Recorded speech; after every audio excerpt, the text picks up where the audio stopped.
अच्छा नेक्स्ट उसके बाद ये एक और हमारा रिलेशन है कि अगर हमारा ये थ्योरम है, इन चीजों को प्रूव करने की जरूरत नहीं है, हम यहाँ पे जस्ट ये थ्योरेटिकल कुछ चीजें हैं जो कि आपको कुछ बेसिक कॉन्सेप्ट जो है क्लियर होने चाहिए आपको, ठीक है। इसको बहुत ज्यादा डिटेल में हम लोग नहीं पढ़ेंगे।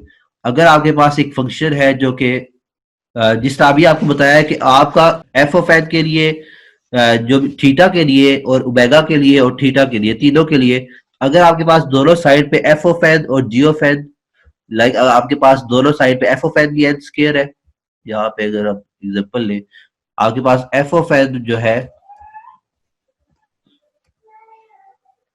उसे भी मैं कहता हूं कि ये आपका एन स्क्वायर है, ठीक है। और देन जी ऑफ एन जो है वो भी मैं कहता हूं कि ये आपका एन स्क्वायर है।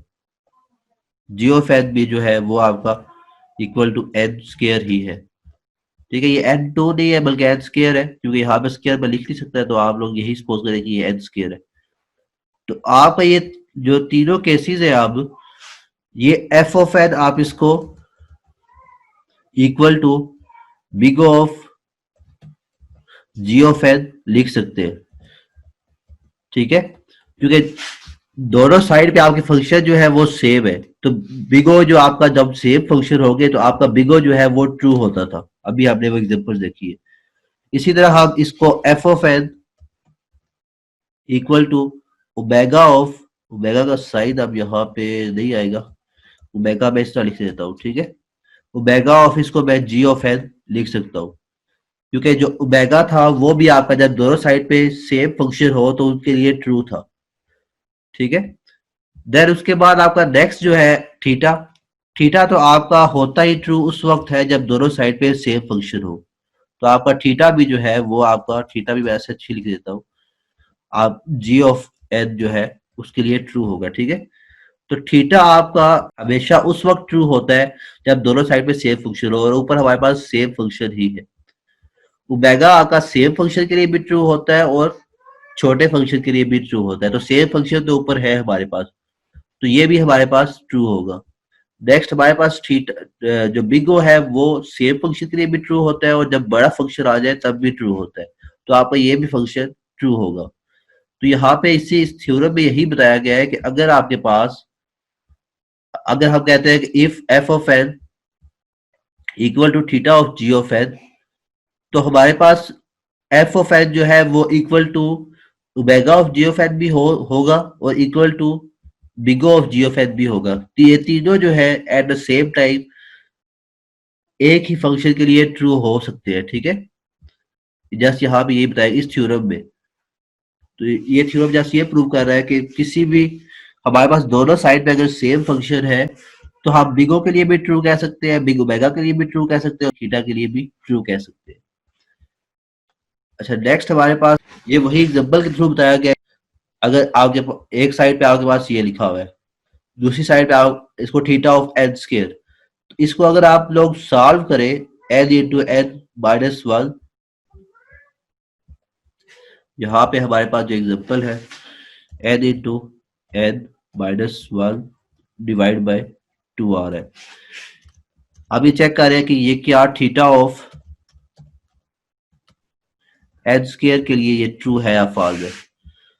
तो अब इस साइड पे हमने चेक करना है ये वाला जो है कि इस साइड पे हमारे पास सबसे बड़ा फंक्शन कौन सा आता है। अगर वो एन स्क्वायर ही आता है तो इट मींस कि थीटा उसके लिए ट्रू होगा। तो इसको आप एन जब मल्टीप्लाई करेंगे तो ये आपका एन स्क्वायर माइनस, अब ये जो है ये एन स्क्वायर है, ठीक है, क्योंकि यहाँ पे स्क्वायर मैं लिख नहीं सकता बोर्ड पे, तो यहाँ पे आप थोड़ा सा समझ लें कि ये आपका एन स्क्वायर है। एन स्क्वायर आपस में मल्टीप्लाई हो गए, देन एन और माइनस वन मल्टीप्लाई हो गए तो ये माइनस एन आ जाएगा, और then divide by two equal to theta of N square. तो दोनों साइड पे आपके पास यहाँ पे भी एन स्क्वायर आ रहा है और यहाँ पे भी एन स्क्वायर आ रहा है। तो थीटा पे क्या था कि आपके पास दोनों साइड पे अगर सेम फंक्शन आते हैं तो आपका ये ट्रू होगा। तो हमारे पास ये जो फर्स्ट एग्जांपल है ये ट्रू हो जाती है, ठीक है। देन उसके बाद नेक्स्ट जो है हमारे पास ये वाली एग्जांपल, इसमें भी अगर हम देखें तो हमारे पास दोनों साइड पे सेम फंक्शन आ रहे हैं। जब सेम फंक्शन हमारे पास दोनों साइड पे आ रहे हैं तो एन स्केयर हमारे पास इस साइड, अब एन सेम फंक्शन आ रहा है तो आपका ये ओमेगा के लिए भी यहाँ पे ये ट्रू है, और बिगो के लिए भी ये ट्रू है, और थीटा के लिए भी ट्रू है। ये आपको बहुत दफा बता चुका हूँ कि दोनों साइड पे सेम फंक्शन आते हैं तो तीनों के लिए आपके ये ट्रू हो जाएंगे। देन उसके बाद नेक्स्ट अगर हम देखें तो हमारे पास अब क्योंकि हमने थीटा में बात की कि थीटा जो है जस्ट उस वक्त ट्रू होगा जब आपके पास दोनों साइड पे सेम फंक्शन हो, और आपका बिगो भी ही उस वक्त जो है वो ट्रू ही होगा। इट मीन कि जब थीटा ट्रू होगा आपका बिगो भी ट्रू होगा। जब आपका ओमेगा ट्रू होगा तो आपका उस वक्त, जब आपका थीटा ट्रू होगा तो आपका ओमेगा भी ट्रू होगा, क्योंकि ओमेगा में क्या होता है कि आपका सेम फंक्शन हो तब भी ट्रू ही होता है। तो हमने यहाँ पे जस्ट यूनिवर्सल सेट के थ्रू, आपके पास सेट्स आ रहे हैं जो आप मैथमेटिक्स में पढ़ते थे, इसको यूनिवर्सल सेट तो ऐसा नहीं कह सकते, लेकिन जस्ट ये है कि हम सेट्स के थ्रू बता सकते हैं, इसको रिप्रेजेंट कर रहे हैं कि आपका जब थीटा ट्रू ट्रू होगा उस वक्त आपका बिगो भी ट्रू होगा, और वो आपका ओमेगा के सेट में भी लाइक करता है। लेकिन ओमेगा जब आपका ट्रू होगा उस वक्त लाजमी नहीं है कि आपका जो बिगो है वो भी ट्रू हो। ठीक है, इसी तरह नेक्स्ट जब आपका बिगो ट्रू होगा तो लाजमी नहीं है कि आपका ओमेगा भी ट्रू हो। तो इस चीज को बहुत ज्यादा हमने जस्ट ये थ्योरेटिकल थोड़ा बहुत पढ़ लेना, बहुत डिटेल से, ये आपका ये एग्जाम में ऐसा नहीं आएंगे क्वेश्चन। ये जस्ट ये है कि थोड़े से आपको कुछ जो थ्योरम है, कुछ बेसिक चीजें आपको कॉन्सेप्ट क्लियर होने चाहिए। ठीक है, अच्छा, आप आपके पास ये स्टेटमेंट्स है, लाइक इस तरह के कुछ आपके पास आ सकता है कि आपके पास अगर स्टेटमेंट ये बिगो की स्टेटमेंट ये है, हम कहते हैं कि आपके पास ओमेगा की स्टेटमेंट ये है। तो अगर आपसे क्वेश्चन आता है कि आपके जो थीटा है, आपके पास ये ओमेगा की सारे स्टेटमेंट्स है, ये आपके पास सारी बिगो की है। तो आपके पास अगर क्वेश्चन आता है कि आपके पास अगर जो थीटा है वो इन दोनों में किन केसेस में आपका ट्रू होगा, तो अगर हम वन बाय वन देखते हैं तो आपका ये जो एन स्क्वायर रूट है दोनों में आ रहा है।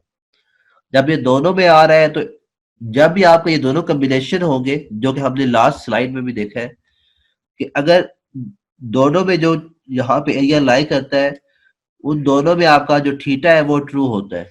यहाँ पे अगर हम देखें तो जो चीज आपकी दोनों में एग्जिस्ट करती होगी, जो वैल्यू, वो आपकी थीटा के लिए ट्रू होगी। तो आपका ये जिस एन स्क्वायर रूट है दोनों में आ रहा है, तो यहाँ पे ये थीटा के लिए आपका ट्रू होगा। ठीक है, तो हमने यहाँ पे थीटा में एन स्क्वायर रूट लिख दिया। देन उसके बाद आपका नेक्स्ट अगर हम देखें तो आपके पास ये एन 5 एन स्क्वायर जो है ये आ रहा है। इसी तरह 5 एन स्क्वायर आपका नेक्स्ट अगर हम देखें तो, अच्छा ये जो है ये वाला आपका, ये जस्ट आपका एन स्क्वायर रूट था, जबकि हमारे पास जो दोनों वैल्यूज आ रही है वो N square root plus 5 N square जो है वो आ रहा है, तो ये यहाँ पे आ रहा है। तो आपने इसको यहाँ पे दोनों के लिए लिख दिया। उसके बाद आपके पास एन स्क्वायर और 5 एन जो है वो वैल्यूज दोनों में, यहाँ पे इसको इरेज कर देता हूँ पहले, तो उसके बाद हम देखते हैं वन बाय वन की कौन कौन सी वैल्यू जो है एग्जिस्ट करती है। तो आपके पास एक ये वैल्यू और एक ये वैल्यू दोनों में सेम थी, तो आपने ये जो वैल्यूज है ये आपने यहाँ पे लिख दी। ठीक है, उसके बाद आपके पास नेक्स्ट जो वैल्यूज थी वो आपके पास देखें तो आपके पास एन स्केयर प्लस 5 एन आ रही है। ठीक है, तो अब ये वैल्यू आप देखें कि यहाँ पे ये कहाँ पे आ रही है। तो देन आपके पास ये एन स्केयर प्लस 5 एन और ये एन स्केयर प्लस 5 एन ये आ रही है, दोनों में आ रही है, तो आपने नीचे इसको लिख दिया। देन उसके बाद आपके पास लॉग एन भी दोनों में आ रहा है, और log N plus 4 N square, ठीक है दोनों, और ये यहाँ पे भी ये आ रहा है। ठीक है, तो आपने इसको भी दोनों में लिख दिया। देन उसके बाद ये चीज, ये वैल्यू और ये वैल्यू आपकी दोनों में आ रही है। इन चारों के अलावा कोई भी ऐसी वैल्यू आपके पास यहाँ पे एग्जिस्ट नहीं करती जो कि दोनों में आ रही हो। ठीक है, तो वो आप लोगों ने नहीं लिखनी। लाइक अगर आप देखें तो आपके पास एन जो आपके पास ये एन स्क्वायर रूट है दोनों में नहीं आ रहा, तो आप लोगों ने नीचे नहीं लिखना। एन प्लस 5 जो है वो भी दोनों में नहीं आ रहा, ठीक है, इसमें आ रहा है लेकिन नीचे नहीं आ रहा, तो नहीं लिखना। लॉग एन प्लस 4 एन जो है वो दोनों में नहीं आ रहा, यहाँ पे आपके पास log n plus 4n square है, ठीक है, ये 4n है, तो दोनों में नहीं आ रहा, तो दोनों में नीचे जो है वो नहीं लिखना आप लोगों ने। तो ये थोड़ी सी बेसिक चीजें जो है, इस तरह की कुछ चीजें आपके पास, आपको असाइनमेंट भी दे दी जाएगी, वहां से भी आपकी प्रैक्टिस हो जाएगी, और आपसे क्वेश्चन भी इस तरह के पेपर में आ सकते हैं। तो ये थोड़ा सा इसको देख लेना, ठीक है, प्रैक्टिस कर लेना। देन नेक्स्ट, उसके बाद अगर हम नेक्स्ट पे आए तो अच्छा, ये वही चीज है जो कि हमने यहाँ पे थ्योरम में ये चीज पढ़ी है कि आपका, अगर आपका सेम चीजें हो, अगर ये चीज जो है आपको कहा जाए कि आप इसको सेट के थ्रू एक्सप्लेन करें, तो आपका जो बिगो है वो उसका, उसमें जो वैल्यूज एग्जिस्ट करती थी वो ये करती थी, उसके बाद बिग ओमेगा के अंदर ये वैल्यू एग्जिस्ट करती थी। तो आपने यहाँ पे जो दोनों वैल्यू सेम थी वो आपने ये लिख दी, ये वैल्यू सेम है और यहाँ पे ये वैल्यू सेम है, ठीक है। तो इन दोनों को आप जस्ट वन टाइम भी लिख सकते हैं, यहाँ पे आपने जस्ट इसको एक दफा लिख दिया। तो अब ये आपका पूरा जो है ये आपका थीटा ऑफ एन स्क्वायर हो जाएगा, ठीक है, तो ये यहाँ पे बताया गया है। देन उसके बाद आपका ये बताया गया है कि आप जिस तरह आपको बताया ना अभी कि आपके पास अगर मुख्तलिफ फंक्शन होते हैं, जो कि हमने यहाँ पे एग्जांपल में देखे थे, ये वाले, जिस आपने कोई भी आपके पास क्वेश्चन होगा तो आपने जो सबसे बड़ा फंक्शन होगा, आपके पास फंक्शन बहुत सारे एग्जिस्ट कर रहे होंगे, लेकिन जो भी सबसे बड़ा फंक्शन होगा आप जस्ट उसको अगर देख लें, आपकी वही वैल्यू जो है वो आपने चेक करनी है कि इस साइड पे आपकी लाई करती है या नहीं करती है, आपने मैक्सिमम जो वैल्यू यहाँ पे दोनों में आती है वो आपने चेक करनी है, ठीक है। तो आपका यही थ्योरम है कि जब आपके पास थ्योरम में हम आते हैं, ये चीज कि आपके पास अगर दो फंक्शन है, ठीक है, एक एफ ऑफ वन एन है is equal to big of G of one N, और दूसरा फंक्शन है एफ ऑफ टू एन और big equal to big of G of two N. तो देन अगर आप इन दोनों का सम करते हैं, तो जो भी इन दोनों में से मैक्सिमम जो फंक्शन होगा वो हमारा बिगो के लिए ट्रू हो जाएगा, ठीक है। ये इस थ्योरम में आपकी यही बात हो रही है, ठीक हो गया। इसी तरह अगर ये तो जस्ट दो फंक्शन थे, आपके फंक्शन स्टार्ट होते हैं वन से लेके अप टू सो ऑन आपके के तक कोई भी फंक्शन है, तो अगर हम इन सब को सम करते हैं, तो इन सब में से जी ऑफ एन का जो भी मैक्सिमम होगा वो आपका बिगो के लिए ट्रू होगा, जो कि अभी हम एग्जांपल के थ्रू भी काफी चीजें देख चुके हैं, ठीक है। तो यहाँ तक कोई भी इश्यू हो तो वो आप लोग पूछ सकते हैं। तो लाइक अगर मैं यहाँ में मैं सपोज करता हूँ कि मेरे पास फंक्शन है एफ ऑफ एन, एक फंक्शन है हमारे पास इक्वल टू, इसको मैं 4n कह देता हूँ प्लस वन, और मेरे पास दूसरा एफ ऑफ एन का फंक्शन है, और इसको इस साइड वाला जी ऑफ एन का जो फंक्शन है उसको मैं बिग ऑफ एन स्केयर कह देता हूँ, ठीक है। एन स्केयर यहाँ पे इस तरह लिखना पड़ेगा क्योंकि यहाँ पे वो स्केयर की फॉर्म में नहीं आता। और इसी तरह देन दूसरा मैं जो एफ ऑफ एन का फंक्शन एक और बनाता हूँ वो मेरे पास इक्वल टू, इसको हम 3n स्केयर प्लस वन कह देता हूँ, और देन जो जी ऑफ एन का फंक्शन है equal to big of N cube कह देते हैं, ठीक है। तो अब हमारे पास ये एक एफ ऑफ वन एन और एफ ऑफ जो जी ऑफ वन एन का ये फंक्शन है, और देन एफ ऑफ टू, अगर टू यहाँ पे इस तरह मैं लिख दूँ तो मे भी आपको चीजें समझ आ ज्यादा बेसिक समझ आ जाए, ठीक है, ये फंक्शन है। तो अब अगर हम इन सब को प्लस करते हैं तो हमारे पास ये कह रहा है कि जो जब हम प्लस करते हैं तो जो जी ऑफ एन और जी ऑफ टू एन में दोनों में जो मैक्सिमम वैल्यू होगी, अगर जस्ट हम उसी को लिख लें तब भी वो ठीक हो जाएगा, ठीक है। लाइक अगर मैं यहाँ पे इन दोनों को प्लस करता हूँ तो पहले क्या होगा, हमारे पास जो प्लस का आएगा f of one n plus f of two n equal to, then इस साइड पे हमारे पास g of one n plus g of two n, ठीक है, ये बन जाएगा अगर दोनों हम प्लस करते हैं दोनों साइड्स को। तो एट दी एंड अगर हम इन दोनों वैल्यूज को ऐड करते हैं तो एफ ऑफ वन एन की वैल्यू हमारे पास 4n प्लस वन है, और देन हमारे पास जी ऑफ एन की एफ ऑफ टू एन की वैल्यू हमारे पास 3n स्क्र प्लस वन। अब ये ऊपर वाली दोनों जो कंडीशन है ये ट्रू है, ठीक है, कि अगर हम इनको चेक करते हैं 4n plus one equal to big of N square हम लोग लिख सकते हैं, क्योंकि एन स्क्र जो है वो बड़ी वैल्यू है, तो बिग ओ के साथ लिख सकते हैं। इसी तरह यहाँ पे 3n² है और यहाँ पे हमारे पास n³ है, तो ये भी ट्रू है। अब इनको सम करने के बाद जो वैल्यू आएगी वो भी हमारे पास ट्रू ही होनी चाहिए, तो इट मीन्स कि हमने सही सम किया है।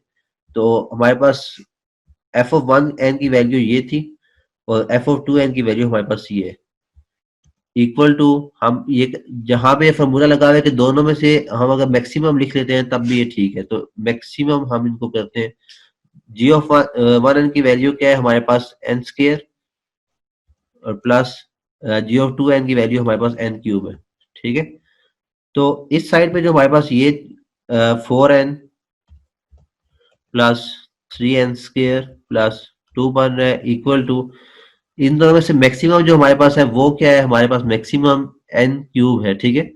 तो अगर हम n² नहीं भी लिखते, जस्ट हम यहाँ पे n³ भी लिख देते हैं, तो अभी भी ये हमारे पास, क्योंकि इस साइड पे जो बड़ी वैल्यू, सबसे बड़ा फंक्शन है वो n² है और इस साइड पे हमारे पास n³ है, तो अभी भी ये पूरी स्टेटमेंट जो है ट्रू हम इसको लिख सकते हैं, ठीक है। तो यहाँ पे जस्ट इस फॉर्मूले में ये बताया गया है कि आपको अगर कुछ फंक्शन आते हैं जिनको आपने ऐड करना है, तो g(n), जितने भी आपके पास g(n) के फंक्शन होंगे उनमें से सबसे मैक्सिमम वैल्यू जो होगी उसको आप चूज कर लेते हैं, तो वो भी कंडीशन आपके पास ट्रू ही रहेगी, ठीक है। जो स्टार्टिंग में आपके पास पहले था फंक्शन वो ये है कि यहाँ पे जस्ट दो फंक्शन के साथ आपका कंपैरिजन बताया गया है। नेक्स्ट जो थ्योरम है आपका, इसमें ये कहा गया कि आपके पास f(1n) से लेके f(kn) मींस कि आपके पास कितने भी फंक्शन क्यों ना हो, सम जब करेंगे तो आपका f(1n) से f(kn) तक सम करेंगे तो g(1n) से g(kn) तक जितने भी आपके पास फंक्शन है सबका जो मैक्सिमम होगा, जस्ट अगर आप वही लिख लेते हैं तो आपकी स्टेटमेंट जो है वो ट्रू रहेगी, दोनों इक्वल रहेगी, ठीक है, बिग ओ की। तो जस्ट ये थ्योरम यहाँ पे बताया गया था। जिन लोगों ने कहा था कि रिपीट कर दे, उन लोगों के रिपीट कर दिए, उन लोगों को समझ आ गई है, ठीक है। ओके सर, ओके ठीक है सर।